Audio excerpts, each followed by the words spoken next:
नमस्कार प्रणाम आदरणीय श्रोता। अभी निरौरा सुनत बानी रेडियो 96.4 मेगाहर्ज कार्यक्रम जनता के सवाल के साथ हम विशाल यादव रौरा लोगिन के साथ उपस्थित हो चुकल बानी और साथ में टेक सपोर्ट करत बानी अनूप यादव जी। आदरणीय श्रोता www.radiosanvinews.com करके संसार भर के साथ कार्यक्रम जनता के सवाल सुन सकें।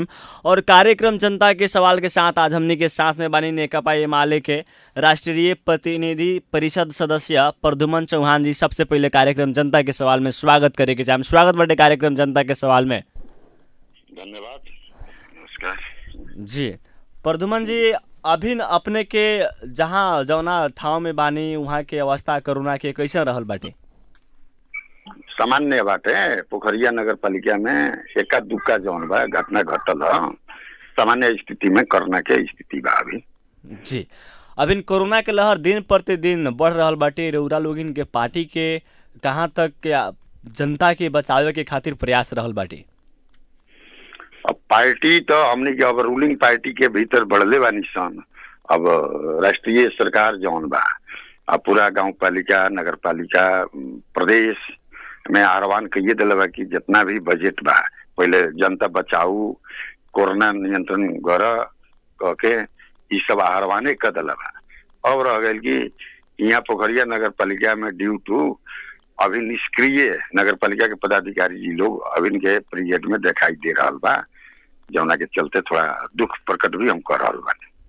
हमनी के पार्टी जौन बा नेकपा एमाले प्रत्येक वार्ड में कमेटी गठन भइल बा। प्रत्येक वार्ड में कमेटी के आह्वान कर चुकल बानी सन कि अपना संगठन के रूप से एकदम सशक्त रूप में सेवा टेवा में जुटे के पड़ल, जनता में प्रशिक्षण देवे के पड़ल, थोड़ा डिस्टेंस बना के रहे के पड़ल, भीड़ भाड़ में ना जाए के पड़ल, भीड़ भाड़ ना करे के पड़ल।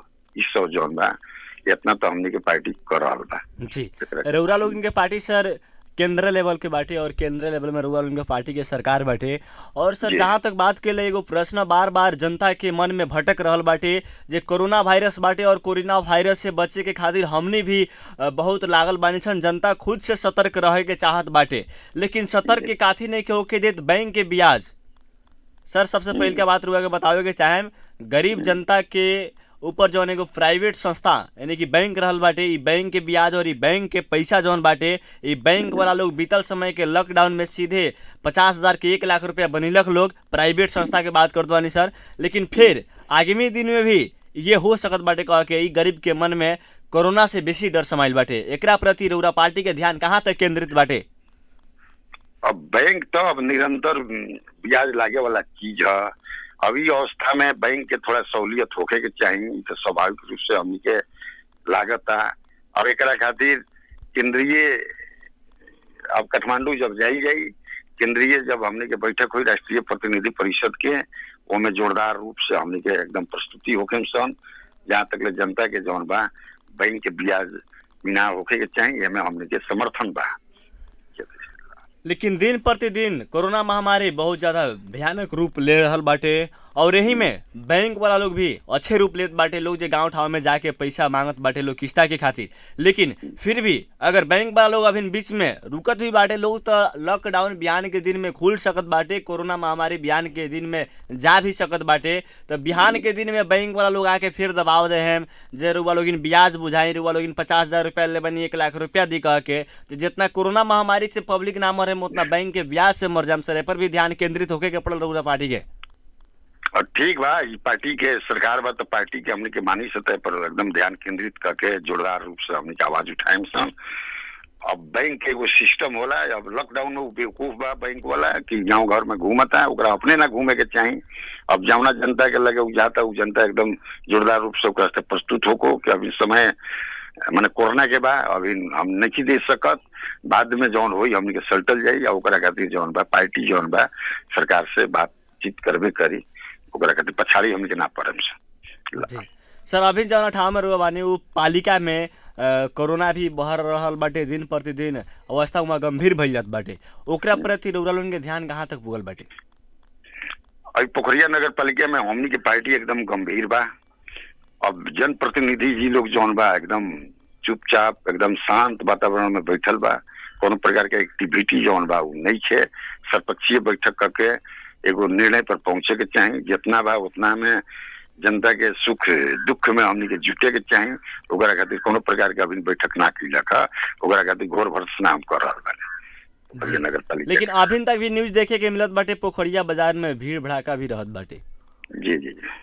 तो ए पर ध्यान रउरा लोगन के तो केंद्रित होके के पड़ल जौन भीड़ भड़ाका रहत बाटे पोखरिया बाजार में।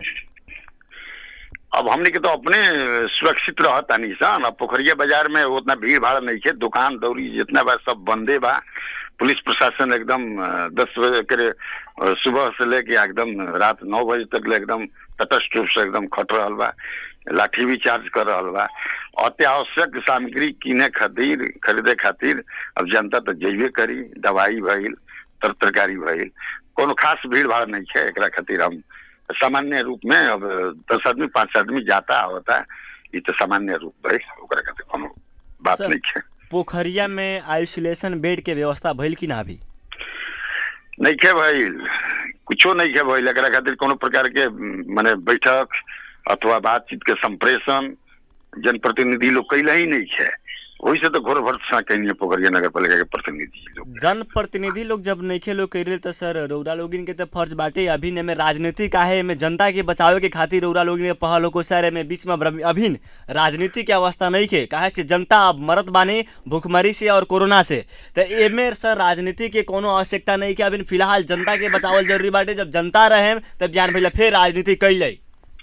ए बाबा सब चीज में राजनीति रउआ लगन घुसिया देता नहीं, ठीक नहीं है नु। हमनी के अब का बा कि नगर पालिका के मेयर के अध्यक्षता में सर्वपक्षीय बैठ सकता, राय भी मत ले सकता। वो जौन बा जिम्मेवार व्यक्ति बा, हमनी के फोन से बात कर चुकल बानी सर, तो होता अभी तक ले ना भाई। अब हमनी के अध्यक्षता में तो संपूर्ण लोग नहीं बैठ सकत, अपन पार्टी पंक्ति में बैठ सकता है। लेकिन सर्वपक्षीय बैठक खातिर तो नगर पालिका के मेयर के अपना उपस्थिति में अपना अध्यक्षता में बैठे के पड़ल, बैठावे के पड़ल। जिम्मेवार उ बा, फंड ओकरा लगे बा, 2-4 पैसा खर्च करे के बा प्रत्येक वार्ड में, तो ओकरा लगे बा। हमने के तो अपना औकात अनुसार अपन करते बानी से धरते बानी सर, इन बात बा जी। और जहाँ तक बात के सर, अब गरीब जनता भूखमरी भी धरत बाटे गरीब जनता के। अभी तक केंद्र लेवल से गरीब जनता के प्रति राहत के कुछ निर्णय भइल कि ना? स्थानीय तौर के सरकार के जिम्मेवारी बा, ऊपर से जितना भी फंड आइल बा अभी नहीं भौतिक पूर्वाधार के काम ना करके सब निमुखा जनता में, पीड़ित जनता में जितना भी अत्यावश्यक काम बा वो सब करे के बाद देखे के बाद फंड तो आइल ही बा। करोड़ों बजट बा का, वो तो आह्वान कहिए दिला बा, नोटिस पठाइए दिला बा। तो ई लोग के काम भइल अपन डिसीजन करके एगो लिस्टिंग तैयार करके कि कर माने निमुखा बा कि पीड़ित बा वो व्यक्ति के राहत देवे के। ऊपर से तो माने राहत का पैसा तो गांव पालिका नगर पालिका में पठाइए दिला बा, प्रदेश भी माने आह्वान कैला बा। ये सब लोग लगन न्यूज सुनबे करेनी जी। अब स्थानीय सरकार सर अगर मौन बाटे तो रउरा लोगिन भी कड़ा पहल स्थानीय सरकार के प्रति तो करे के पड़ल सर। रउरा लोगिन भी एगो जिम्मेवार व्यक्ति बानी, एकदम जिम्मेवार व्यक्ति बानी। हमनी भी कड़ा प्रस्तुति होके सन 1-2 दिन देखल जाम, काले बात भइल। हाँ, अब 1-2 दिन में यदि नहीं के इथी हो तो हमनी के अपने 2-4 आदमी राय सलाह करके सरपक्षी वाला लोग माने बैठे के हमनी के कोशिश एकदम भरपूर करम सन जी, हम विश्वास दिलावता। और जहाँ तक बात के लिए स्थानीय सरकार अगर जनता के साथे नकारात्मक सोच अगर रखले बानी तो रउरा लोगिन सकारात्मक सोच के साथ ही आगे तो रउरा लोगिन भी बढ़ा सकत बानी। रउरा लोगिन तो कुछ कम से कम अपना पगिर से भी तो खर्चा कर सकत बानी जनता के प्रति। आवश्यकता अनुसार कैला बा आदमी करबे करी, लेकिन अब करोड़ों बजट हमनी के लगे नीचे नु तो फंड बा नगर पालिका के फंड में बा। हमनी के 10,000 5,000 20,000 इतने लोग कर सकता निशान अपना औकात अनुसार है। अब करोड़ों बजट तो ओकरा लगे बा, 50 लाख 60 लाख खर्च करो, ओकरा खातिर हमनी के समर्थन देम सन। वो मौन बा, ओकरा भिजने नहीं के। अब इनके रिक्स केंगे बा, ओकरा कम से कम समझे के पड़ल नगर पालिका पदाधिकारी जी लोग के जी। और चलिए रउरा बाद अधिकतम प्रयास में बानी सन रउरा नगर पालिका के जे अधिकारी व्यक्ति बानी वहाँ के अपना इंटरव्यू में लावे के। काहे से सबसे पहले एक दूसरा के बात सुनला से ही सच्चाई समझ आवला। लेकिन सर अभी के सिचुएशन में का बाटे एक दूसरा के बहुत ज़्यादा एक दूसरा के विपक्ष में लोग रहत बानी और एक दूसरा के विपक्ष में रहला के कारण एक दूसरा के शिकायत भी हो जात बाटे। लेकिन जब तक उनका से ना बात के लिए तब तक हमने भी कुछ ना कह सकत बानी सन सर। जी जी एकदम वास्तविकता रहुआ पता करी, जी। और आके साथ में सर्वे करी, सुपरविजन करी, अनुगमन करी, राइट्स बनता। जी। और सर साथ में अभी गांव ठाव में अनेकन जगह पर देखे के मिलत बाटे शादी ब्याह भी हो रहल बाटे धूमधाम से। और शादी ब्याह में जहाँ तक लोग बहुत ज्यादा में सहभागी होकत बानी, लगभग बहुत ज्यादा संख्या में सहभागी होकत बानी, ओकरा प्रति भी रउरा लोगन के ध्यान केंद्रित होको सर। ध्यान केंद्रित बा, जकरा भी शादी ब्याह घर में पड़ता हमनी के एकदम समझाओ तनी से कि 15 आदमी 20 आदमी से ज्यादा ना होके के चाहिए। ओकरा के भी रोटेशन सिस्टम से एकदम खाना नाश्ता देवे के पड़ल, भीड़ भाड़ ना करे के पड़ल। लेकिन गांव घर है, गांव घर में अब जितना लिटरेट होके के चाहिए उतना हमने ही देखा क्यों भीड़ भाड़ हो ही जाता है। तभी भी हमनी के समझाओ तनी से अपना तरीका से हमनी के पहल कदमी चल रहा बा सर। और अपना ओर से रउरा जनता के खातिर अभी तक का कहनी अपना खातिर तो ओकरा खातिर तो टेबल टॉक करे के पड़ी नु। हम भी पद में रहल बानी, हमारा लग लिस्टिंगे बा, पूरा क्षेत्र भर के काम कैले बानी, गावी सब में काम कैले बानी। अब लिस्टिंग टेबल टॉक करी ना आके हमरा लगे कैले बानी। जनता के सेवा टेवा में एकदम जुटल बानी, हर हमेशा जुटल नहीं। हमारा एकदम संपर्क कर जाले बा पोखरिया में, दुख सुख में हम एकदम शामिल होनी। अब विकास के जहाँ तक ले बात फंड हमारा लगे नहीं है, फंड रही तब न विकास करे। फंड नगर पालिका के जीमे के चीज बा, लेकिन जितने बा उतने में हम सेवा टेवा में हम जुटल रहे नहीं। और जनता के प्रति रुआ ध्यान केंद्रित रखले बानी, एकदम रखले बानी। आगामी दिन में भी और ध्यान केंद्रित रहो, ये रिक्वेस्ट बाटे रउरा से। एकदम शुभकामना बा ओकरा खातिर जी। और अभी के अपने के पोखरिया अस्पताल के अवस्था तनका बता दी। उ सब नगर पालिका अंतर्गत पड़ेला, प्रदेश नंबर 2 में पड़ल बा। 4-5 करोड़ रुपया यहाँ पोखरिया अस्पताल में आ चुकल बा। अभी तक टेंडर ना भइल दवाई के, डॉक्टर जौन बा अपन अध्ययन वीजा में चल गई बा। स्थिति जौन बा अस्पताल के वही है बा, संतुष्टिजनक नहीं है। ऊपर भी हमने के एकदम वार्ता करे, समग्र रूप में हमने के वार्ता करे के चाहे ध्यान केंद्रित कैले बानी मेयर से, चाहे निजामुद्दीन जी वो में एकदम अनशने पर बैठे रहे, हम भी जाके उनमें शामिल भई रहनी। ये सब जौन बा नगर पालिका के कमी कमजोरी के चलते जौन बा ये सब स्थिति परिस्थिति देखे के पड़ता है। जी। नगर पालिका जहाँ भी कमी कमजोरी करत बाटे वहाँ जब रउआ लोगिन एगो जिम्मेवार व्यक्ति बानी तो आम पब्लिक से भुला सकत बा, लेकिन जिम्मेवार व्यक्ति लोग से एक दूसरा के गलती ना भुला सकत बा। तो ओकरा के पकड़े के खातिर जिम्मेवार व्यक्ति लोग ही पकड़ सकत बानी, जो फलाना ठाइन फलाना आदमी रउआ गलती कैले बानी कह के। ये बाबा जेंटिलमैन के तरीके से अपन बातचीत करेला। अब लाठी तो ना चलावे के पड़ी है, वो आवश्यकता पड़ी तो हमनी के जेंटिलमैन बानी सन, पॉलिटिकल पर्सन बानी सन, तो फोन से चाहे एकदम बढ़िया बातचीत करी जाला वो आदमी से कि है पर ध्यान केंद्रित करो, ऊपर ध्यान केंद्रित करा। और वो आदमी थुथरे हो जाए, कोनो बातें ना समझे, तो अब ओकरा खातिर कौन उपाय बा? ओकरा खातिर तो लाठिए से चार्ज करे के पड़ी, तब तो इथी होई। तो वो तो स्थिति अभी हमनी के लगे नहीं है, समझावे के बुझावे के ये तो स्थिति बा। सर देखिए रउरा लोगिन तो एगो संपन्न व्यक्ति बानी, एगो गार्जियन बानी, उम्र के हिसाब से भी बहुत आगे रउरा लोगिन निकल गई बानी, लेकिन जवन बात एक दूसरा के प्यार मोहब्बत से निकलेला वो बात लाठी से ना निकलेला। तो ए पर भी ध्यान केंद्रित कैले क्या से जिंदगी कोरोना बतावत बाटे जे जिंदगी का है, और ये सबका के सिखावत भी बाटे कोरोना जे जिंदगी का है, पैसा का है। तो रउआ के पहले हम इंडिकेट ना कहनी है कि ओकरा के जेंटिलमैन बा, अब चेयरमैन बा तो जेंटिलमैन बा, हमने भी अब सांसद होइल व्यक्ति बन तो जेंटिलमैन बन सा। अंडरस्टैंडिंग जौन बा, समझदारी मीठी बोली से एकदम समझिले बानी से बुझिले बानी से, ध्यान केंद्रित नहीं करा। अब लास्ट टाइम तो हमने तो लाठी ना चलाएम से, ये बात कहनी। हाँ लाठी तो ना चलाएम सन, अब रउआ उल्टे समझ गई नहीं। सर जहाँ तक एगो बात कही से रउरा लोगिन के एगो जौन केंद्र लेवल से एगो बात आवेला, बार बार इंडिया से एगो नेपाल के जौन बीच के बात आवेला, बार बार एगो बात बीच में भी आई रहा, फिर बीच में आज से लगभग कुछ दिन बीतल समय के पहले जे इंडिया के महिला अगर नेपाल में आवत बानी तो 6 साल के बाद नागरिकता बने के चाही सर। तो ये सर सब का है? ये सब एगो इंटरनेशनल पॉलिसी है। नेपाल के भी महिला यदि इंडिया में जाता है तो ओकरो 7 वर्ष के बाद नागरिकता बनेला। अन्य अन्य विदेशी के ये इंटरनेशनल जौन बा एगो अभ्यास बा, एक्सरसाइज बा। हाँ उहे पहलू अंतर्गत तो पास कहाँ भइल बा? ये तो बात में आइल बा, विधेयक आइल बा पास, अब सर्वपक्षीय बैठ के हाउस पास करी तब नु ओके होई। अब यही में हमने के काहे ढूंढता निशान, हैं? वो तो खाली एगो नेकपा एमाले पार्टी के विधेयक ना है, संपूर्ण पार्टी के विधेयक है। और वो सेंट्रल लेवल के बात है, इंटरनेशनल लेवल के बात हो गई का। नेपाली जनना यदि या विवाहित इंडिया में भइल बा तो जाते जाते नागरिकता थोड़े प्राप्त हो जाला, 7 वर्ष परखे के पड़ेला। चाहे नेपाली जनता जौन बा, हमनी के महिला हमनी के 16 वर्ष पर मन नागरिकता बनता। अब इंडियन जनना आवता तो अभी 7 वर्ष लागू हुई कि ना हुई, तले एकरे खातिर विपक्षी पार्टी जौन बा हल्ला हल्ला उठैले रहता। लेकिन वास्तव में लोग के मन में भी डर समात बाटे जो वास्तव में ऐसा हो भी सकत बाटे कह के, लेकिन ऐसा हो जाए तो सर जनता चुप भी ना बैठे। अब नेशनल इंटरनेशनल के लेवल में बात जे सांसद अभी प्रेजेंट में बा ओकरा बस के बात बा का, अब पास करी ना करी वो मैटर के बात बा। ये वो नेकपा एमाले पार्टी के प्रस्ताव ना है, विधेयक एगो आइल बा हाउस में, अभी हाउस जौन बा फुल हाउस जौन बा ओकरा के अनुमोदन करी पारित करी तभी जाके लागू हो सकता, इतना समझल जान रहुआ। और आगामी दिन के जौन एगो तैयारी रहुआ लोग इनके चल रहल बाटे, और आगामी दिन में जनता के कोरोना के लहर से कैसे बचावल जाए, आगामी दिन के तैयारी कैसन चल रहल बाटे सर?